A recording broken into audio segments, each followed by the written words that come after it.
YOLO amazing people of YouTube. So today I want to talk to you guys about the fourth branch of government, about media, right?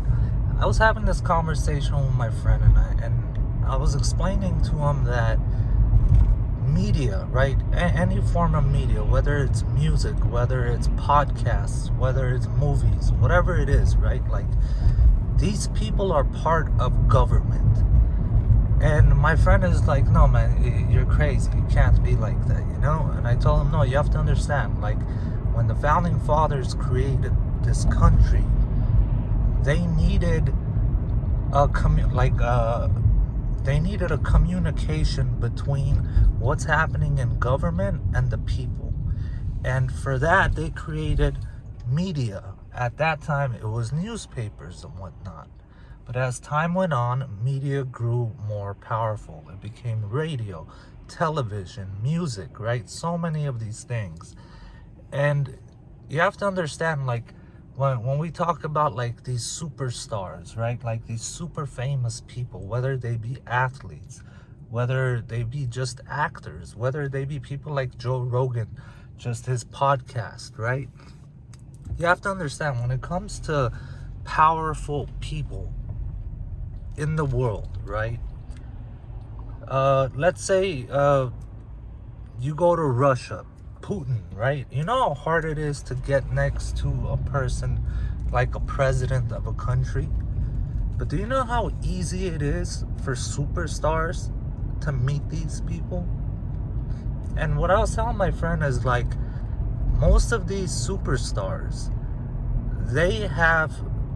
someone has nudged them to that point because they have an obligation, whether it be spy type of shit, whether it be disinformation agents, whether it be just psyops in terms of the population, right?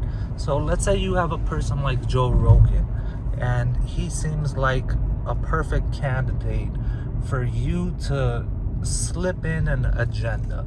So you watch Joe Rogan all the time, and 90% of what he's saying is what he thinks, what he believes. It's his thoughts and actions.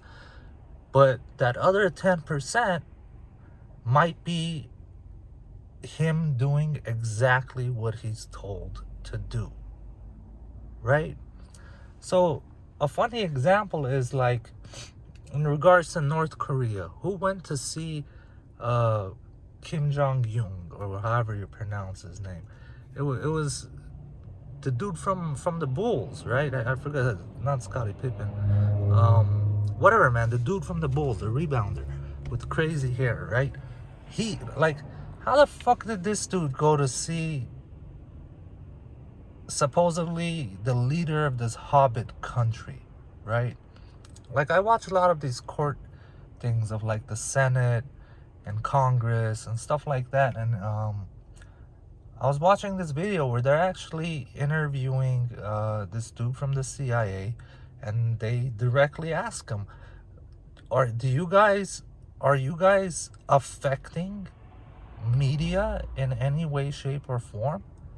And they're like, we cannot discuss this topic openly. We can do it in closed doors. So we're neither admitting nor denying, but we need to speak about this in private. And then they ask, well, have you guys placed agents within media that we aren't aware of?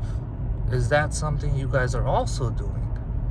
And again, the guy said, this isn't the topic I can discuss openly. We can do it behind closed doors, meaning media, mainstream media, has to get out of that fucking courtroom, and then they can have a discussion, because that's national security. There's a certain level of, like, a security clearance you need to have to be able to hear some of that information. And it's obvious that's the fucking case, right? Like, when you think about China, right, and they talking about, oh, China, the Communist Party It controls all the media in China, including the internet, right? Well, that's the case over here. That's the case all over the fucking world. Like right now, the stuff that's happening with Twitter, right? Elon Musk purchased Twitter. And what came out? That all these companies have a direct connection to government.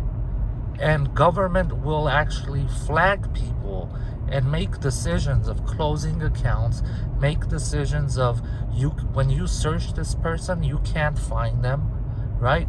They can make decisions away from multiple government agencies making these decisions. Twitter itself does this also. So one thing they can do is, like, if they don't want to make you popular, they can make it where when someone searches you, you're almost impossible to find. When you make videos, no one's going to see it. They don't want you heard, they don't want you seen, you won't be heard or seen. And on the flip side of that coin, if they want to make someone famous, they can make sure that this person is constantly popping up in your feed, right? And all this stuff is coming out. But it's never been a secret. It's just somewhere along the lines, people completely forgot that media is the fourth branch of government. Okay, like when you take music, for example, right?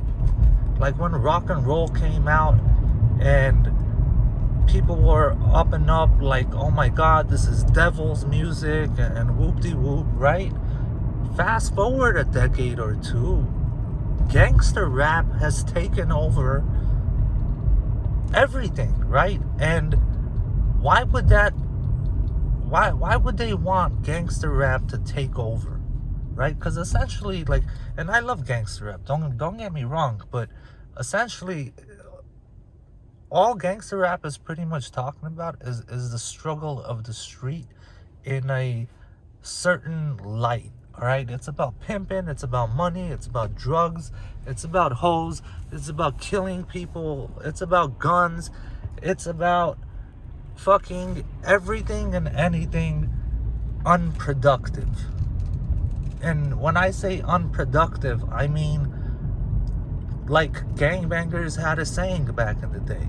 It's like, you're either gonna fucking die, like it's jail or a casket, right? Like those are your two options at the end of the fucking day if you choose this lifestyle, right?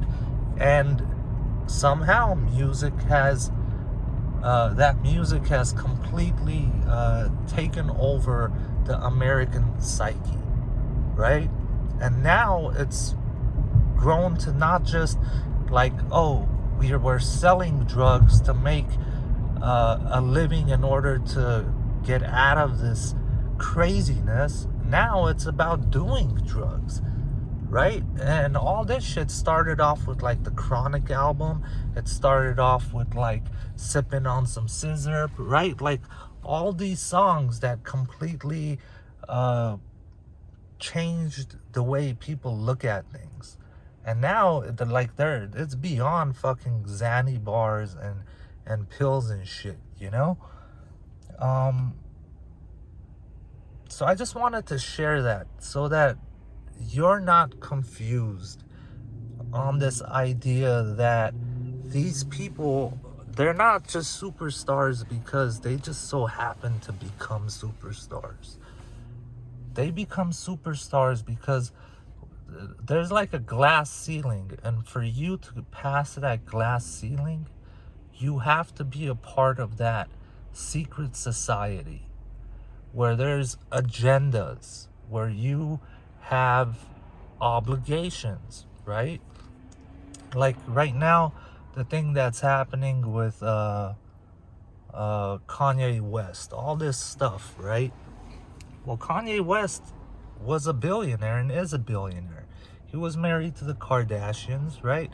And you only see Kanye West. You don't see the think tank that goes behind him or behind that family. There's literally like a 50-person, 100-person miniature army that dictates everything they're gonna do throughout their day, what posts they're gonna make, who they're gonna meet with. Why would they say this and not say that, right? All these things are predetermined because they're billionaires. Billionaires are very specific and care very much about what they put out there. Because by what they put out there, that can, in one night, fucking you can lose $1.5 billion like Kanye West supposedly lost with his Adidas contract, right? With the crazy shit that he was saying. Well, what if it wasn't crazy shit? What if it was just pre-planned for him to get out of those contracts, right? Because that's what he even mentions. He mentions Gotham, right? Like they were taking advantage of me and I needed to get out of this contract. And well, what better way than to say a few things that are borderline racist, and then they're gonna take it and run with it, and they're gonna take me out of the contract. And once they take me out of the contract, they also have to pay me, right? They also have to pay him. Whoever breaks the contract, they have to pay him. You can't just leave certain contracts. The amount of money that you would have to pay out in order to break certain contracts, you're talking about hundreds of millions of dollars. So yeah, there are entire think tanks. Like, people think like the Kardashians, they do absolutely nothing. No, people that do absolutely nothing do absolutely nothing. These people have entire shows. Their wealth is continuously growing. There are entire think tanks. If you think like that Bruce Jenner thing was like just out the fucking blue, you don't think there is a whole think tank that had a connection to government and everything, like all these things? These people are part of that society. You have to understand, man, none of it is an accident. When you talk about these really, really famous people where their words have effects on millions of people, they can change people's perspective with just a few words. That's power. You have to understand, government wants that. Government needs that. Government loves to control that. Because what are they controlling? The fucking people. The everyday fucking sheep of the world. So of course it's all, a part of a system. People just forgot, I think. So I'm gonna end it at that. Solo, YOLO, BOLO. Peace.